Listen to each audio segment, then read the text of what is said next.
পূর্ব ঘোষণা অনুযায়ী মঙ্গলবার কার্যকর হয় মেক্সিকোর পণ্যের উপর যুক্তরাষ্ট্রের 25% শুল্ক আরোপ। যদিও একদিন পর তা 1 মাসের জন্য স্থগিত করেন ডোনাল্ড ট্রাম্প। তবু হতাশা কাটছে না মেক্সিকোর উৎপাদক থেকে শুরু করে ব্যবসায়ীদের। বিশেষ করে মারাত্মক নেতিবাচক প্রভাবের শঙ্কায় পড়েছেন পশুপালন শিল্পে জড়িতরা। বলছেন, সমাধান না হলে ব্যাপক ক্ষতির মুখে পড়বেন ক্ষুদ্র উদ্যোক্তারা।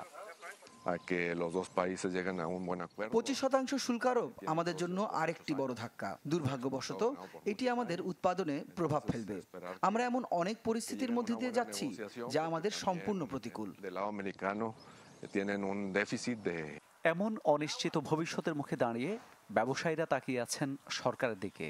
বলছেন, যত দ্রুত সংকটের সমাধান হবে ততই মঙ্গল। আমেরিকার মাংসের ঘাটতি আছে। বহু বছর ধরে সেখানে পশু রপ্তানি করা হচ্ছে। তারা আমাদের অংশীদার। তাই আমরা ফলপ্রসূ আলোচনা ও চুক্তিতে পৌঁছানোর জন্য অপেক্ষা করছি, কারণ উভয় দেশের চাহিদার জন্য এই শুল্ক প্রত্যাহার করা উচিত। শুধু পশুপালন নয়, চরম দুশ্চিন্তায় পড়েছেন শাকসবজি, ফলমূল ও পানি উৎপাদকরাও। বলছেন, কেবল উৎপাদন ধস নয়, প্রভাব পড়বে কর্মসংস্থানেও।